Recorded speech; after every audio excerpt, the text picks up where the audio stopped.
I'm back again to tell you all about Sleepy Drew, a family-owned small business where comfort meets style for moms and their little ones. Me and my girls absolutely love matching our pajamas, and Sleepy Drew makes that even more fun. Their adorable PJs come in 2-piece sets or zip-ups, and they're comfy, durable, and even have antibacterial qualities. These pajamas are designed by a mom with moms in mind. My listeners can even receive a 15% discount on their first order by using the code QUIETConnection, all one word, at checkout. Shop now, and when you get your jammies, post a picture on social media, tag Quiet Connection, and let us know why you love Sleepy Drew. Make bedtime the best time with Sleepy Drew.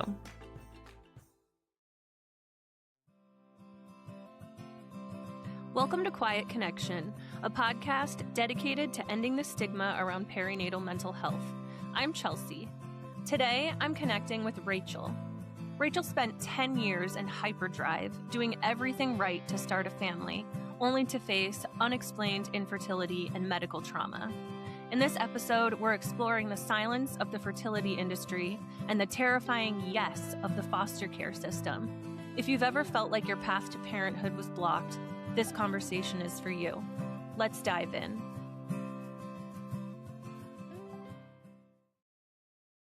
Hello. Today I'm here with Rachel. Rachel, how are you? I'm good. I'm actually good. I just worked out and got a shower in, and I'm feeling pretty good. Oh my God, you are way ahead of me.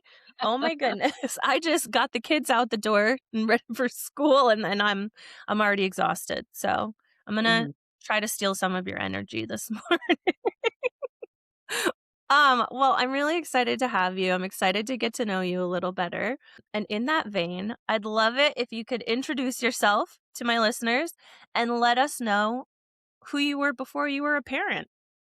I love that start. That's really awesome.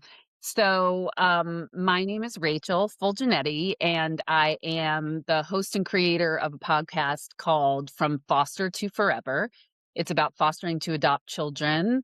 I adopted my children through the foster care system, and then felt just so passionate about letting people know that there are good experiences out there, and it is a really, really important thing that we need more foster parents, and you can adopt from foster care. I did twice. So that's who I am currently. Before I was a parent, and still, but things have changed. I've been an actor my entire life. Went out to LA about 20 years ago and tried to pursue acting after having been an actor in Manhattan for 10 years. And it was like starting over again. It was very difficult. But I met my husband 30 days after I was out there. And I became yeah, I know, like jackpot. I wasn't going out there for a relationship. I was purely focused on my career. And then I met this guy and I was like, oh my God. We were married like 2 years later. Um, and we were just having the time of our lives. Like, I was an actor, he was a drummer, he was traveling all over the place. He was opening for Ricky Martin, and like I was getting to do all that and like, do my own things. I was in like a horror punk band myself, and we did some touring, and because I had done a lot of performance art. So it was super fun, but I wasn't getting anywhere in my acting. I wasn't like making money. And I had to, at a certain point, I was like, I have to figure out what I'm going to do to like make money. And I thought about, when I was in New York City, people would always ask me to do their phone line or to announce this, something for some show that they were doing or whatever it was. And so I thought maybe I could make money doing voiceover. And so I thought about voiceover, and I also thought, what else do I love to do? I love to read. Maybe I could make money reading books. So I became a voice actor and an audiobook narrator. And it was just fantastic. I went from being like broke all the time to feeling like I had become a doctor because I was like, oh my God, I could like make money doing what I went to college for and conservatory for and like all this stuff. And so we were just having the time of our lives. We were dinks, as they call it, like double income, 2 kids, and we were having a fan-frantastic time. But then as I started approaching 40, I was like, think if we're gonna try to have kids, like, we probably should start thinking about doing that soon. And, that's when everything started to change, and that's when I really entered a completely new phase of our lives. Yeah. Yeah. Yeah, and we're gonna 100% get into that. Just have to say I am so vibing with that, like, pre-parent lifestyle. Like, my my husband's a drummer, like, Nice. oh my god, like, and hearing that you got to, like, play with Ricky or he got to play with Ricky Martin, who's Yes. just in the Super Bowl halftime show Yeah, I know, we yesterday were like, as "Oh we're my god, recording. that's Ricky It's Martin." Ricky I Yeah. know, I'm an elder millennial, and I'm like, "That's that's Ricky Martin." It was like my Mhm. childhood awakened. But yeah, no, like yeah, I am totally vibing right now. This is gonna be good. So yeah, so you talked about like you were approaching 40 and there's the whole like cultural thing about like the internal clock. Prior to that though, like were kids something that were always on your agenda? You know, it's funny. I always thought that I would have kids. Like, I never thought that I wouldn't have kids, but I never thought about it, like, seriously. It was kind of this thing that was, like, far off and like, "Yeah, someday I'll have kids." Like, of course I'll have kids. I come from an Italian family. It's, yeah, everyone loves kids, and it's just a thing. But, yeah, like, I just kind of thought I would, and I didn't think anything of it beyond that, if that makes sense. That makes total sense. Just kind Yeah. of like it was in the picture, it just wasn't necessarily like a written down plan, Yep. right? Like yeah. Exactly. Yeah. Exactly. Yeah. I also come from an Italian family. Wow. This is yeah, these are some good connections this morning. So I feel Mhm. that. Um, so talk to me about that a little bit. You met your husband, like you said, you were married within 2 years, you were approaching 40. What was that discussion like and how did that journey unfold for you? Yeah, so I was the one that started driving the ship. He was really kind of like he could have not had kids, and he would have been okay with it. But he didn't necessarily not want kids. He just wasn't he was like, "I'm so happy right now, like, we're having so much fun," like and I kept saying, "Well, I know we are, but what's our life gonna look like in, like, 10 years and 15 years and 20 years if we don't have a family?" Like, I just kept feeling like it would be so lonely, and, like, I thought about, as an Italian, I thought about, like, holidays, and I thought, I grew up with just, like, the best memories of, like, all our cousins and, presents and every holiday, we all got together, and I really just felt like something would be lacking in the future, that, like, it was okay for us not to have kids right now, but, like, in 10 years, I don't think that I'll feel that way. And so, he heard that and he was cool with it. So he was like, "All right, let's start trying." But we were just like so casual about it. We were just like, "Yeah, let's just stop using protection and like, just see what happens." And well, nothing happened for like Yeah. a year. Nothing happened. And we were still kind of like, "Okay, whatever." And then started thinking like, "Yeah, maybe we should start looking into this because it's been a year." And come to think of it, I've never gotten pregnant in my life, and there were probably times when, like, I maybe thought that I could have gotten pregnant and I didn't. So let's start to look into it. So I think it was at like a year and a half that we decided, like, yeah, let's go see a fertility expert and just find out like where we're at. Yeah. So that's how it went down, kind of. So you started looking into fertility, like what could be maybe causing this. It still feels like, correct me if I'm wrong, it was still kind of low pressure. It was still kind of like, well, we'll figure this out. Yes, it Yeah. was low pressure for quite a while. We were both very, very casual about it, and then what happened is we tried an IUI first. Um, I don't know if your listeners are familiar with what that is. Okay, they are. Good. So we tried that and it didn't work, and that's when I started getting a little freaked out because I was like, wait a minute, what's happening? There was nothing, they couldn't tell us. It was unexplained infertility, is what Mm, started to emerge as the diagnosis, which is not a diagnosis, and Nope. made me so angry. I was like, "What do you mean unexplained infertility? Like, that doesn't help me at all. Like, what does that even mean?"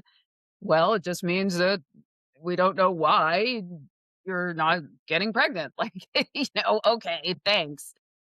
So that's when I started, I kind of kicked into hyperdrive, which, in my career, for instance, my whole adult life, I had to really work and hustle to make things happen as an actor, as a freelance performer, and I was able to do that. And in fact, pretty much everything that I ever wanted to do, I could somehow make it happen. You know what I mean? Not exactly, like, I didn't get everything I ever wanted, but I was pretty good at, like, setting my mind to something and making it happen if I could.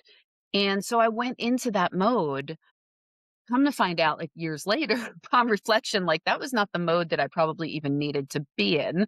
I needed to be in a more receptive mode, but I was all about this energy of, like, "Let's do this." So I read every book. I, did everything. I did all the research. I took my temperature every morning. We stopped drinking. We stopped, using cannabis. We did everything like right that we were supposed to do, and still nothing. And, for someone like me, that starts to get, I mean, I think for anyone, but particularly for me, it got really, really, really hard because I was like, "What is happening? I'm doing everything right and nothing is working." And I had that biological clock that was ticking and ticking and ticking. I'm getting older and older. I'm now approaching 40 and this is still not happening. I might have even been, I guess, 40 at that point. I became a little bit crazy, to be honest, about it. About yeah, you Yeah. you are a goal setter, it Mhm. sounds like, and it makes perfect sense, like, you work hard to get the life that you want to have, and so when Mhm. you're going through this and it's not you're Yeah. doing all the things, I'm curious too, like, you're sort of alluding a little bit to how it impacted your view of yourself. Mhm. Maybe if we can dig into that a little deeper, and I'm also curious because your husband, like you said, could have taken it or leave it or left it, like the Mhm. whole dad life. So how was that kind of impacting how you saw yourself and what was his reaction to the struggle? Yeah, I think I took it on as a personal failure, which again, like, logically, I knew that that wasn't true, but emotionally, it felt like that. It felt like I wasn't capable of doing this thing, and it really triggered me a lot. Like, I had trauma in my background, and so it just triggered all my feelings of, like, low self-worth, not being able to do this thing that should be the most natural thing in the world. Like, what type of woman am I? How is my husband feeling that he married somebody that now is not able to, you know what I mean? Just that whole train of thought, which wasn't helpful at all, but I just couldn't get out of it at that time. It was really hard. And then for my husband, like, he was still okay, but watching me go through that was really difficult for him.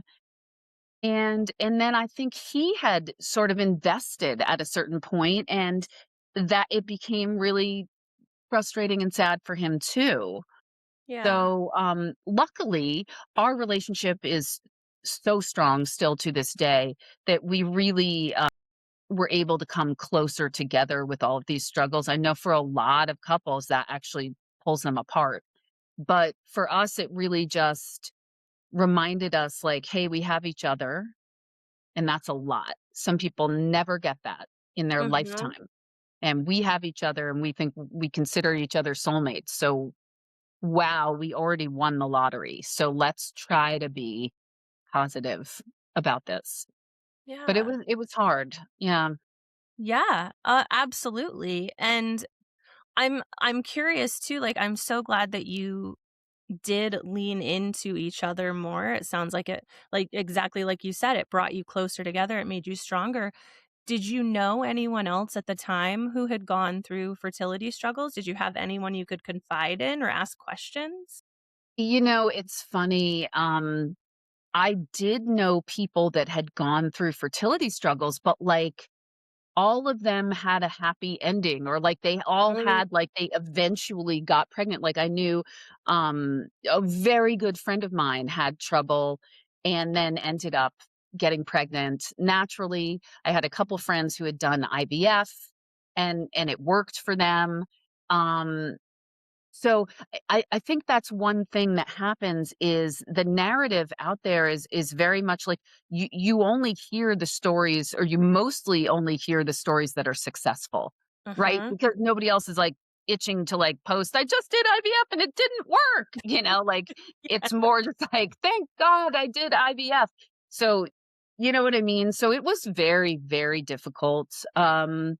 Seeing it on social media, seeing people pregnant, seeing the sonogram or the ultrasounds and, the baby showers that I was invited to, and always having to be gracious and, and then having people, "What about you? When are you guys gonna do," always asking. Like, I remember telling some of my good friends, like, "Hey, listen, like, don't ever ask a woman, like, when is she gonna have a child? Because you just don't know the story there. Just don't ask. If she doesn't bring it up, just don't ask. It's not your business, and it could be really painful, you Yeah. know?" Yeah. You hit on so many good points that are not talked about. I am a huge, huge supporter of the please don't ask women or anything about their reproductive Yeah. lives at all. About their Um, bodies, about anything. Just no, don't no, ask. no, their bodies, their reproductive health, it's just like, "When are you gonna have kids?" Especially, like, at weddings, "Okay, when's the baby come?" Like, "Are you kidding me? We just got married." So I'm right on board with you with that. It's also you hit the nail on the head that the stories that we hear about infertility are the ones that have the happy endings most of the time. It's like, I had Yeah. unexplained infertility, I tried for years, I did IVF, it failed a couple times, and then I had my baby. Yeah. And we don't hear the stories of, "Yeah, no, I didn't. It didn't work for me." And it's not uncommon. It is happening, and it is deeply personal. So I love that you brought that up so honestly and so vulnerably, especially talking about how you felt attending, like, baby showers and things like that. Like, I'm Yeah. sure there were so many things you wish you could have said, like, "No, I'm Yeah. gonna sit this one out, please." Like, Yeah. Yeah. It yeah. was really hard, and I realized, like, later, I probably could have done that. Like, I could have just not gone to the baby shower if it was that painful for me, but, I'm a shower-upper. I'm a supportive friend. I'm like so I would always put my own feelings to the side and just go and smile and be the good guest and give the good present and all of the stuff, because that's what I Just who do. you are. Yeah. Yeah. Yeah. Yeah, you're a Yeah. supporter even when you're struggling with your own things. You Yeah. show up. So let's go a little further down the path. Things aren't turning out the way that you expected, and you have all of this voice, not all of this, but you have this voice in your head saying some pretty mean things to you Yeah. about yourself. Yeah. When does the narrative start to shift? When does the plan start to shift? Great questions. First, I have to say, because it ends up being like a long and circuitous story, so I don't want to take all day, but we ended up stopping everything, stopping all the treatments, stopping doing everything. We hadn't done IVF yet, but I stopped taking my temperature every day. I stopped doing all the stuff. The only thing I was doing was acupuncture. And I ended up getting pregnant, and I Mm, couldn't believe it. I could not believe when I peed on that stick and I saw that it was positive, and I told my husband and he couldn't believe it. And then we were so happy and just so relieved that what did we do? We went and we called everybody and we just yep. started telling everyone, "We're pregnant. like I called my family back in New York. I was still in Los Angeles. And, yeah, I was so happy. I remember feeling, one day after that, it was like I just felt so happy. I was laying in bed and I never really let myself lay down. And during the day, I was laying down, I was like, wow, it's happening. Like I'm so happy just for that one day. Mm. And then the next day we had tickets to bring my husband's father to like a horse race, and he's like super into that. So we're like, all right, let's go. And when we went there, I was just feeling extremely exhausted, like so tired that I was like, I can't even deal. But what did I do? Rallied and I hung out and I just stayed the entire time because that's what I do, That's right? what you do. That's Yeah. what I do, and he's here and he's visiting, and I wanna make sure that he's having a good time, and yeah, so I was quiet about it, but I was not feeling well. After that, for about several weeks, I was in, and this is how far I don't know if it's denial or what it was.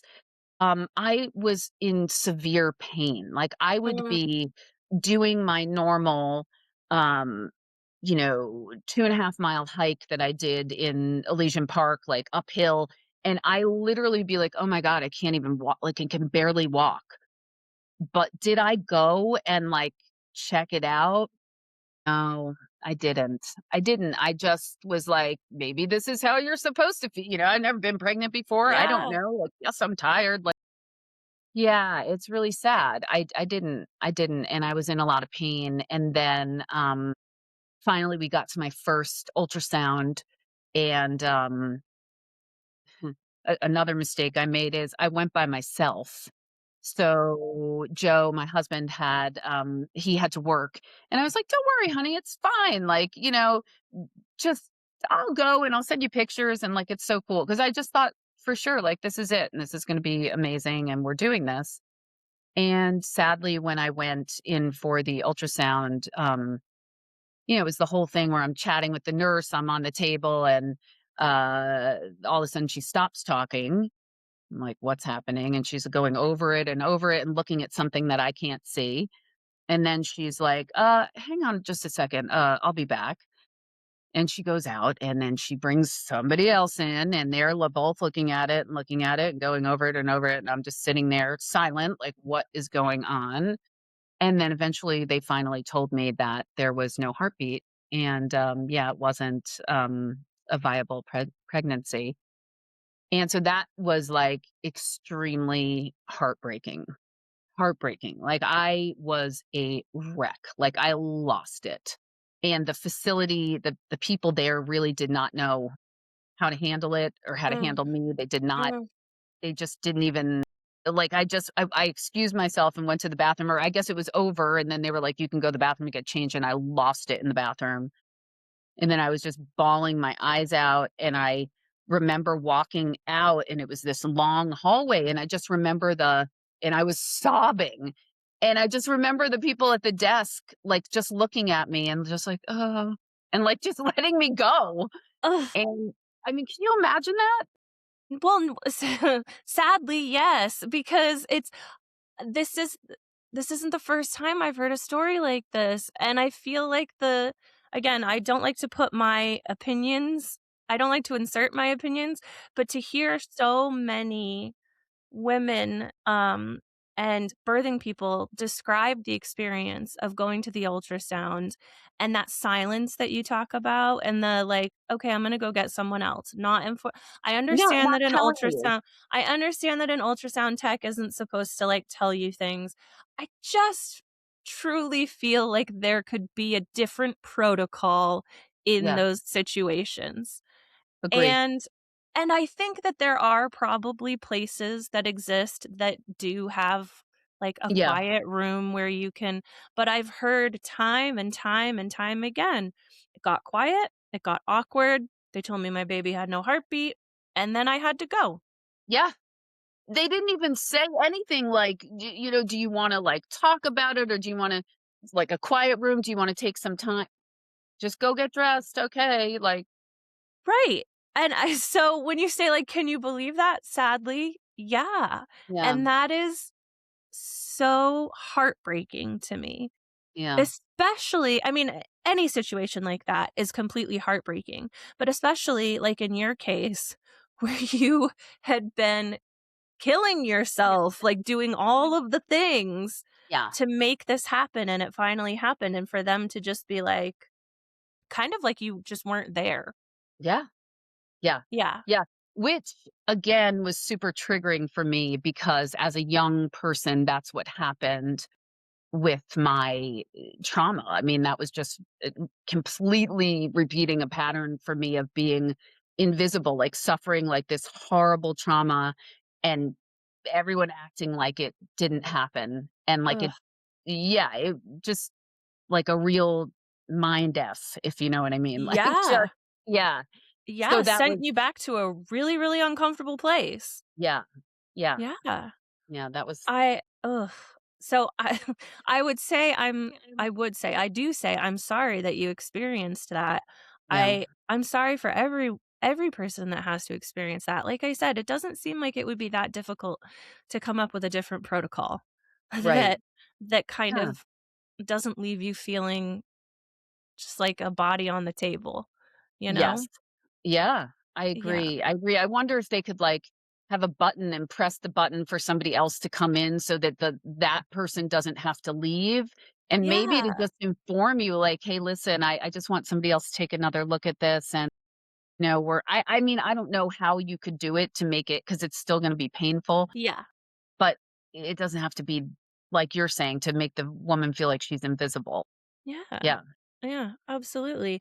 I am so thankful that you shared that part of your journey with me because I like I said, I know bits and pieces of your story, Yeah. but one of my goals when I do these is that I learn as little as I can because I want to Mhm. learn with you along with Yeah, my sure. listeners. Um, and that is such a difficult thing to share, that experience, and I know that that's gonna resonate with so many people. As awful as it is to say, like, you're not alone in that, you're not alone in that. And Okay. maybe there's some, I don't comfort in solidarity. I Mhm. personally, I have not experienced that, but I have talked to so many moms and birthing people who Yeah. have experienced that. So, thank you for sharing that part of your journey, and for I love that you took control over that, like, totally took us down a different path than I was intending because we needed to go there. We needed to Yeah. go there to get to where we're Yeah. headed. And Yeah. honestly, Chelsea, without taking too much time, again, it doesn't even the story doesn't really end there, that part of the story. I ended up needing to have a DNC Mm. to, remove the pregnancy. I was advised to do that because they said, "You could pass it naturally, it's gonna be very painful, very bloody." Sorry to be graphic, but, like, the doctor was like, "I just recommend that you have a DNC," which now would be illegal in some states, just putting Yep. that out there.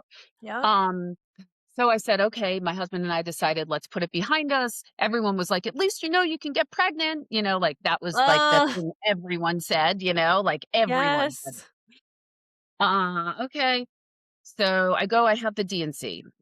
I come back home and I am in so much pain. I can't even describe the pain I was in.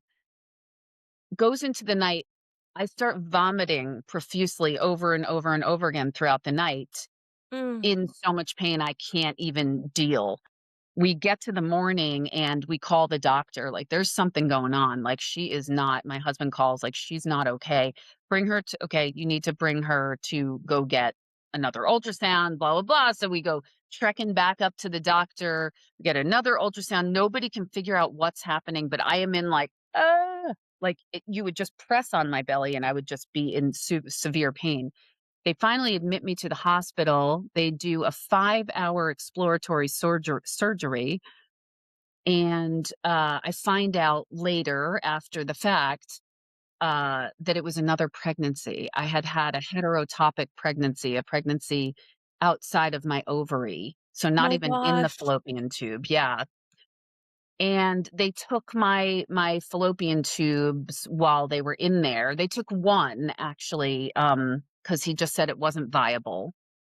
And so I get this news on the phone of like it was actually another pregnancy, and we had to take a fallopian tube, and you will likely never get pregnant naturally. Like you just that's not gonna happen. So that again was like a super traumatic moment that I went through. Again, I was alone. I happened to receive that call when I was home alone. Of course. Perfect.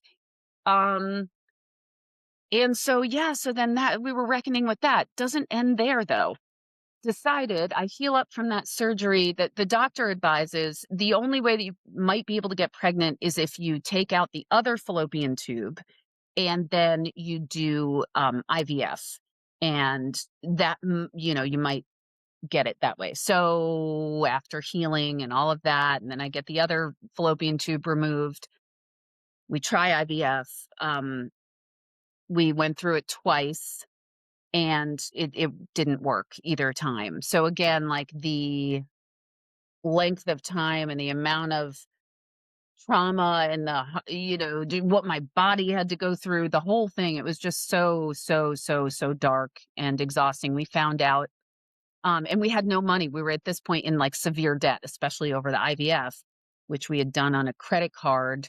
At the time, there was only one company that would do these IVF. It was specific for IVF. And we didn't know until later that they compounded the interest daily. Oh So my God. we were just swimming in debt, and we were just, yeah, it was just so bad. We found out right before Thanksgiving that year that the second one didn't work, and that was our final thing. And so that was like super dark holidays that year. And we that's when we started finally thinking about adoption, because it was like that was the end of the road. There was nothing else that we could do in terms of a biological pregnancy. Yeah.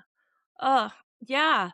So you it's one thing after another that when it rains it pours, and then I cannot believe that you kept getting these hits when you were on your own and having to deal with that. Were you finding any sort of comfort or support? I know we come from Italian families and they like to surround us and feed us and Yeah. do all the things. Were you finding any comfort in your village? It's funny because all my entire family is in New York and I was in Los Angeles. Mm, So it was really hard. I didn't really have family. I did have friends, and the friends were very supportive. Hadn't necessarily been through what I had been through, hadn't been through what I had been through, but were supportive nonetheless, and I'm grateful for that. Um, yeah, but, at that time also, people weren't, like, talking about this, they weren't sharing about it on social media or anything like that, so I really held a lot of it just internally. I was there was still, like, a certain amount of shame involved, even though that's irrational, but that it just was. And yeah, the idea of like, wow, we can't, what are we really here for? At the end of the day, everyone says we're here to procreate, mm, and like if I can't do that, like what are we here for? So, that was hard. Then we just we took some time, and then we started looking into adoption and all the various ways that you can adopt. yeah. I wanna get into that, but I also wanna acknowledge too, like, hearing you say that those thoughts are irrational, I think they're totally rational. They may not be true, they may not be Mm, true things, but I think especially like you're talking about, well, and it's much better than it was, but there is still so much stigma and there is still so much internalized shame. I think those were totally rational thoughts. They weren't true, and that's what we're right. trying to do, right? That's why we're talking about it, so that Yeah. the next person who hears your story is like, "Oh, it's not just me. This isn't my fault." Right? And it kills me how many of us were in our situations were all different.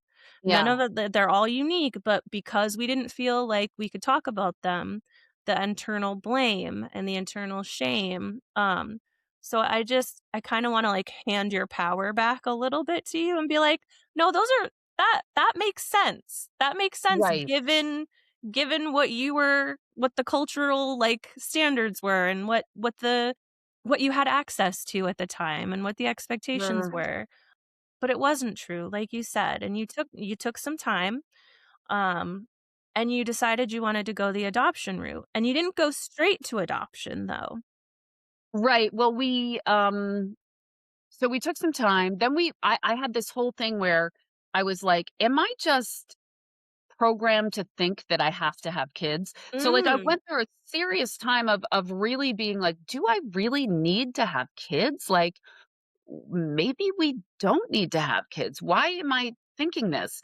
And I really struggled with that and I talked about it. I aired it out with friends and wrote about it and all kinds of stuff. And then I at the end of the day, I realized if it was still in my heart after all this time, if it was still there, then we need to pursue this because I knew it was like, I know there's a child that's meant to be in our family. Like I feel this. I went to some healers and every healer not related, they would always be like, "Oh yeah, there's a baby circling you. Like mm, there's a baby circling you. Yes, you're gonna have a child." Like it just was like I just felt like it was true that it was meant to be. So we looked into like an open adoption. I was into that. I thought it was really cool the way that you can maintain a relationship with the birth family, and I thought that that would be for me coming from my background of having everything not talked about and lots of secrets and all of that. I that felt really good to me. I was like, yeah, I can get on board with that. Everything is out there. It's all like let's do that. But it was still it was still expensive. You have to pay for the birth mothers. How when you get linked up, if you're at the beginning of the pregnancy, you're paying for the entire pregnancy. Even if you're just last trimester, you're still paying for that. And she could still change her mind at the end. And um, yeah, we didn't want to do that. We looked into international adoption, and international adoption was like, you're too old, because at mm, this point we're like advanced in age, or the wait is like, 7 years, or a lot of we actually went to an adoption agency that sort of dissuaded us from international adoption. They were like, they're not really happening that much anymore. A lot of countries have like closed the doors to it. You could also get extorted. Like there is the mm. possibility of that, like all kinds of stuff. And I know a lot of people who have adopted internationally and they had a okay experience, a good experience even. But yeah, it didn't feel right. And that's when we finally started looking at the foster care system, and it was the last thing, honestly, that we really wanted to do. We were, like, really we had been through so much. We're so afraid of getting our hearts broken again, but that was the path. It just seemed like that was our there was no other door that was really available for us. Yeah. And this is another reason why I'm so glad we're having this conversation because the first of all, the foster care system in general is I think misunderstood. Um, and also stories of like the path to parenthood through the foster care system, you, they're not talked about nearly enough. Because it's so misunderstood. Did you feel like you had a good understanding of the foster care system at that time when you pursued it? No, no, not really. We didn't really know too much about it. We attended an orientation, so we kind of found out an overview from that, and then we were both freaked out by it and just hands off for months after that. We were like, I don't know. But then I kept on just feeling like, no, I know there's a baby there for us. I know there is someone meant to join our family. So then we attended the classes. You're required to take a certain amount of hours of classes. And every time we would drive back and forth from the classes, like one of us would be into it and the other one would be like, oh God, no way, no way. Like, we can't do this. This is horrible. Like, Yeah. no. And we got through that. It still took us probably nearly a year to complete all the requirements because we were so like unsure and afraid. So we finally the way that I wrapped my head around it, and Joe, my husband, wrapped his head around it, finally came down to, you know what? We have to do this for the child.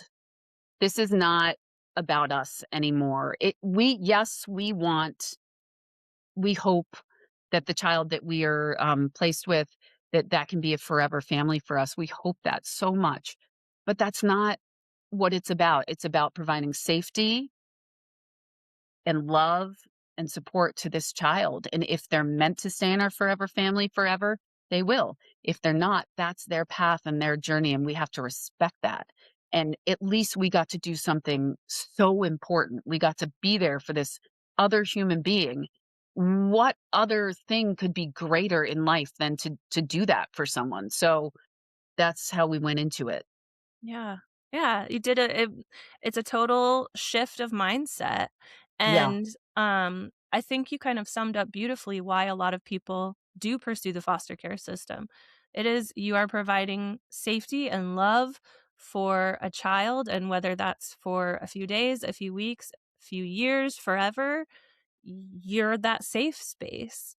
I have very limited experience with the foster care system other than I was an educator for 10 years and I worked with a lot of kids in the foster care system. Mhm. So, I am grateful to families like yours who open your doors and become that safe space because these kids need that. But talk to me about that journey for you when you Mhm. got your first placement. Yeah. Yeah. So we got our first placement. Again, it was a long road. Like, we finally got certified, and then, I mentioned I had gone to a healer. I went to this healer recommended by my chiropractor. She was a sound healer. She was like, "I think you should see Natalie." And I was like, "Okay, I'll go see Natalie."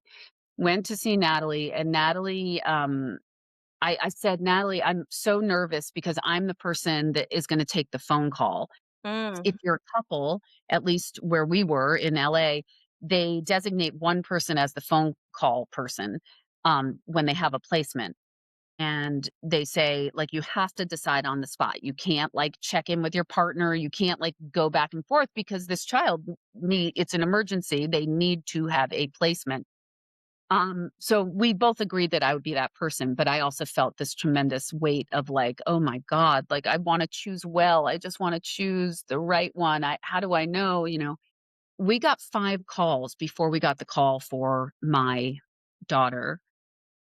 Every time there was something that just wasn't right about it. Like, the first time I was out of town and I was gonna be out of town, I was like, "We can't do this right now." Like, I'm not gonna, like, make my husband go get this child by himself and, like, start this process.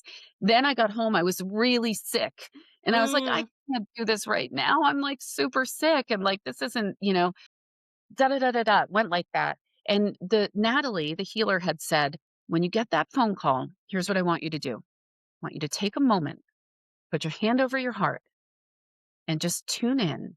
And if it's a yes, say yes. If it's not a yes, don't say yes." So 5 times, put my hand on my heart. I'm not hearing a yes. It's not a yes. So I'm going to say no. They had explained to us too that if you say no, you're not going to go to the end of the line. They just have to move on to the next people. So that happened. Then one day we get a phone call. I get a phone call. I'm driving to an audition, and I pull over. I'd just gotten there, and I'm in the side of the road there, parked, and they start telling me about it. This baby girl, start saying what they knew about her. Put my hand over my heart, and I was like, "It's a yes. Oh my god, I think it's a yes. Can I call my husband? Please let me call him, like, really fast." And they were like, "Okay, call him really fast and call me right back. You have to call within the next, like, 3 minutes." I was like, My "Okay, I promise." gosh. Call him, he's at work, never usually would answer right away. He answers on the first ring. I start telling him about, "Okay, there's this baby girl, blah, blah, blah," and he goes, "Yes, it's a yes, it's a yes." And I'm like, "It is, right? It's a yes." He was like, "Yes." I call back, "It's a yes. Okay, yes, we're gonna do this. Oh my god." So all of a sudden I'm like, go into the audition. Who knows what I did in that audition? Come out. or we have to go to Target. We need a car seat. It's a baby. She's only 3.5 weeks old. She's still in the hospital. Get everything into action. A couple hours goes by. We get another phone call. Oh, that baby, she's actually not, she's medically fragile, and you're not a medically fragile, like, certified household. So I'm so sorry, but like, you can't have this baby. Oh, Ugh. oh God. Okay. Wow. I really thought that that was a yes. Okay. All right. All right. Thanks. Well, at least you practice saying yes. And we were like, yeah, okay. So go through the weekend, like, weird. Go in on Monday. I'm at my agency's office in the lobby, and everyone's talking about babies. There's like a pregnant woman, there's a lady with her baby. Everyone's baby, baby, baby, baby. They look at me. What about you, Rachel? Do you have a baby? I was like, Ugh. I almost did. I start telling the story. As I'm telling the story, I get a phone call from the social worker, and I'm like, it's the social worker right now. Excuse me. Remember that baby? This is the social worker. Remember that baby that I called you about on Friday? Yes. Well, it turns out they reassessed her and she's not medically fragile. Do you still want her? I was like, oh my God, yes. Like, oh my God, yes. Call my husband. We're back on. Like, go tell my agent, like, we're doing this. Like, I have to go. Like, everything. Woo. So this is the best part of the story. Suddenly we're having this baby again. I really desperately want to go pick her up at the hospital. It's just something I want to do. They're talking about how the social worker for the county is like, well, I don't know when I'm gonna get to your house, and I don't know how I'm gonna drop her off, everything. Uh, w would it be helpful for you if we picked her up at the hospital? She was like, "You would wanna do that?" And I was like, "Yes, yes, we would love to do that." Okay. So, oh my God, I get to pick up this child. I'm so excited. We're so happy. On the phone with my social worker, he's giving us the final details about where to go, what hospital, NICU, da da da. I forgot to ask, does she come with a name? I say. And he's like, yeah, let me see. He's looking through the paperwork. Her name is Isabella. Isabella Rose. I look at my husband and I lose my shit because when I was pregnant years ago, our number one top name, if it was a girl, was Isabella Rose.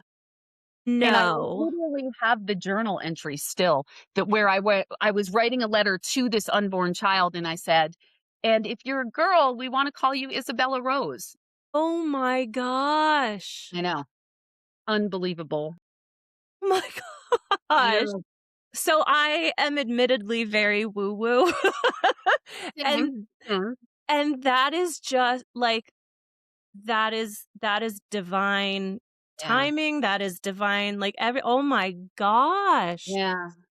I mean, I looked at Joe, and once I stopped crying and shouting and screaming, and the social worker was like, "What's the matter? Like, are you okay?" And I was like, "Yes." I look at Joe, and I'm like, I start laughing hysterically. He's like, "Why are you laughing?" I'm like, "Don't you see?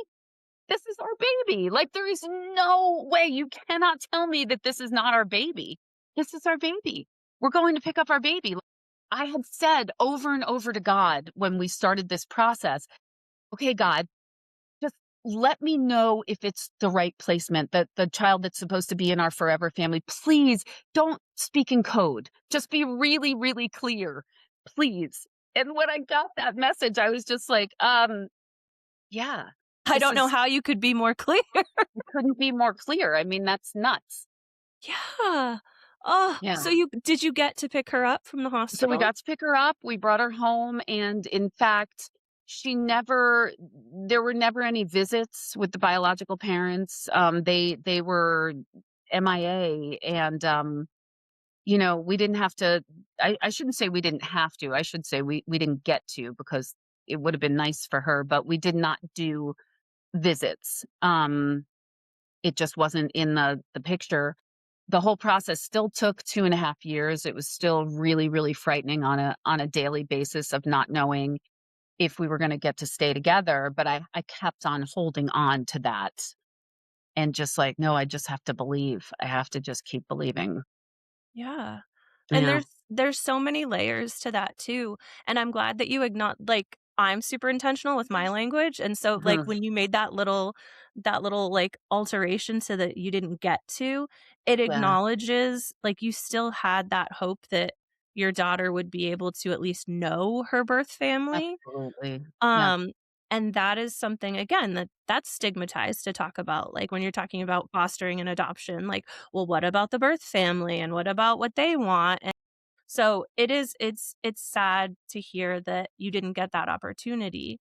And I can only imagine the fear and anxiety every single day being like, "Is this forever? This is yeah, forever, right? Is this forever? Is this yeah. gonna be forever?" I wanna acknowledge you have 2 children. You have 2 children, yes. So you went through the process again.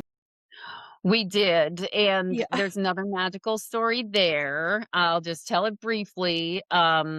So we took time off after finally 2.5 years later, we get to adopt Isabella, who we call Izzy, and it's the best day of our life, and it's wonderful.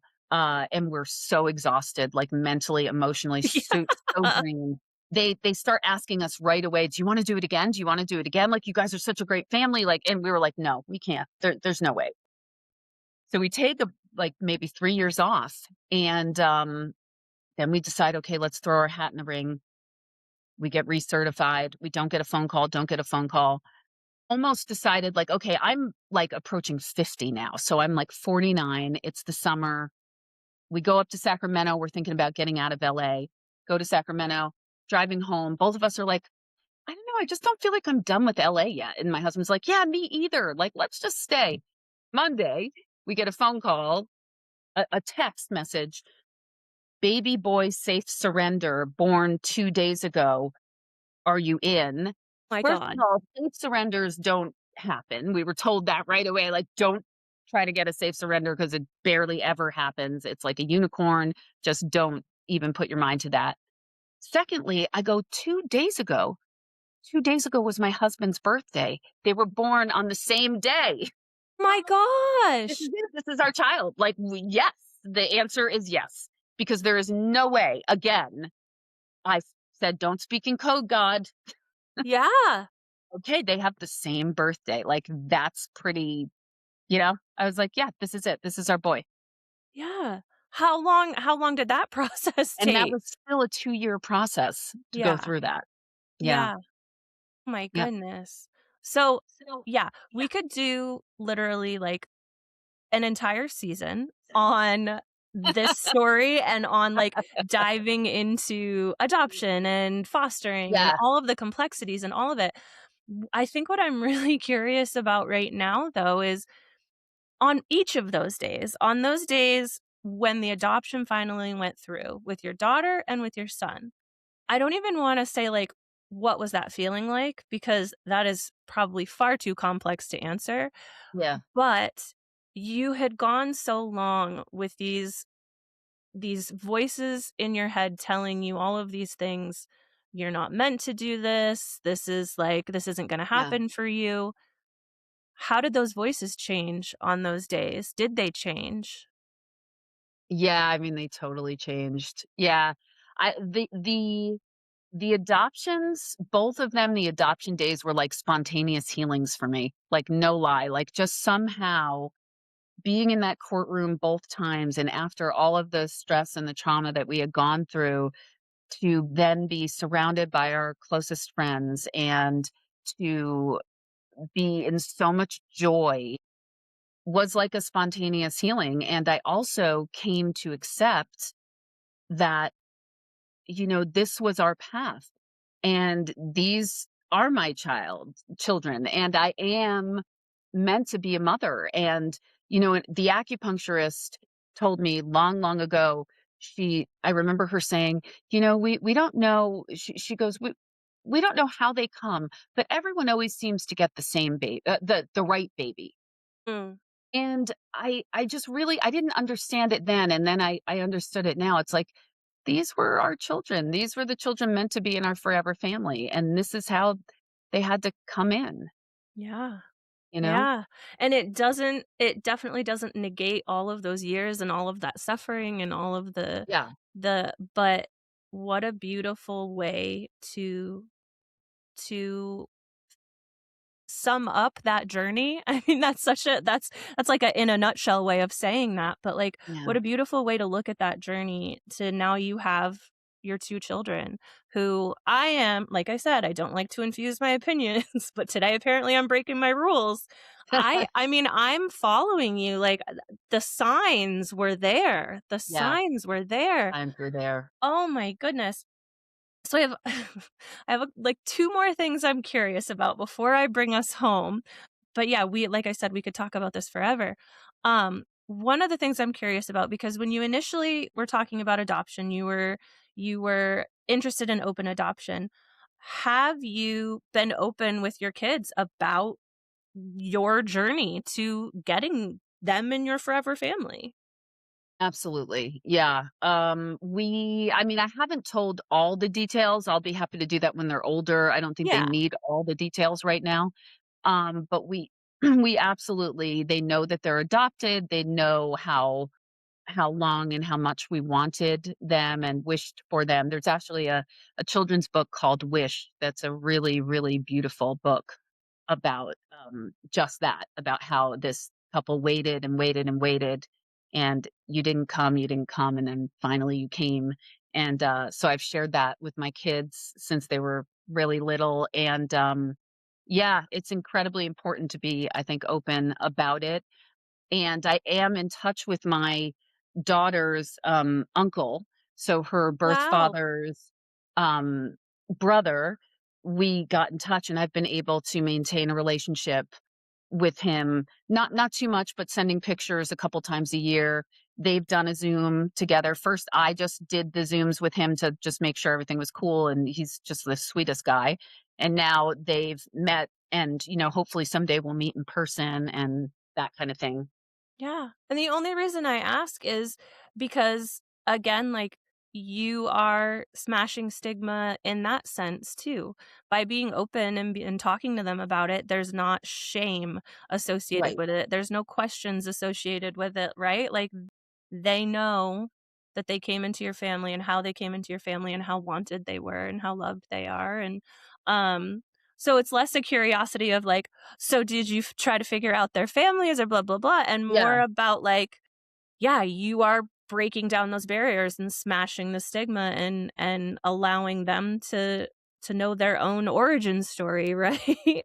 it's so Um, important. It's so important. yeah. California actually just passed a law that, they'll be able to get their original birth certificates, and I just think that's so important that they have that as they get older, because there will still be questions. Of Mhm. course, there will be questions, and so as much information as I can provide at as early an age as possible, I'm happy to do that.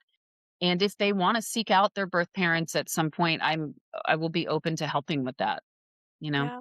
Yeah, and it's different for every family, Yeah, but yeah, I just so I've been ending my episodes with a little exercise, but I'm not gonna do that this time. okay. I'm gonna be very intentional with my wrap-up question with you because this is a story that we haven't gotten to explore nearly enough on the podcast. So, I'm throwing my original question out the window, and my question for you is based on your experience and everything that you went through and all the evolutions, what would you want a family going through what you went through to know? What would you want them to take away from your story? I would want them to take away that, if it's in your heart to have a family, you can have a family. We don't know how that's gonna happen. There's lots of avenues that can be explored, but I truly, truly believe if you get quiet and you connect with something greater than yourself, you can find that soul that's meant to be in your family. I just believe it. Yeah. Well, and you're walking talking proof of that. Yeah. Oh my goodness. This is one of those days and one of these connections where I could talk to you for hours. Um Unfortunately, I can't today, Yeah. but open invitation to always come back. And I want to give you the opportunity for my listeners who want to learn more about you and about your journey. Where's the best place for them to look? And these will all be linked in the show notes. Sure. The best place is to go to my website. It's the website for my podcast. It's called From Foster to Forever.com, and it's the number two. It's not TO. So it's from Foster, the number two, forever.com. And you might have to scroll down, but on the right-hand side of the page, there is a place to put in your email address and you can get on the mailing list. I don't spam. I barely send anything, but it's a good way to stay in touch. You can also go to Apple Podcasts, Spotify, and, follow the show, and then you'll hear from me all the time. I'm actually going to be starting some support kind of things. So if you get on the mailing list, you'll hear about that. I also have a workbook that's coming out really, really soon that's is foster to adopt right for me. So if you sign up for the mailing list, then you'll be on that list and you'll find out about it. I love it. It's all going to be in the show notes. I'm encouraging my listeners to check the show notes. That's where all the good information is. But yeah, I thank you so much. I thank you for sharing your story, for being so open and authentic, and for giving me the opportunity to provide a platform for you to share, because I think this is something that really needs to be explored more and talked about more. So thank you so much for doing that. Thank you. Thank you so much, Chelsea. Honestly, it's like a pleasure to talk to you. And yeah, I just thank you. I'm really happy to be here. I am so grateful to Rachel for being radically vulnerable about the parts of infertility and fostering that often stay in the dark. Her journey is a beautiful reminder that while the how is unpredictable, the right babies find the right families. To learn more about Rachel's work, check out her podcast, From Foster to Forever, at the links in our show notes. Make sure you're following us on social media at Quiet Connection Podcast. And if you'd like to share your story, you can visit us at quietconnectionpodcast.com or send us an email at chelsea@quietconnectionpodcast.com. Join us next time when another story is told and you realize you are not alone. I see you.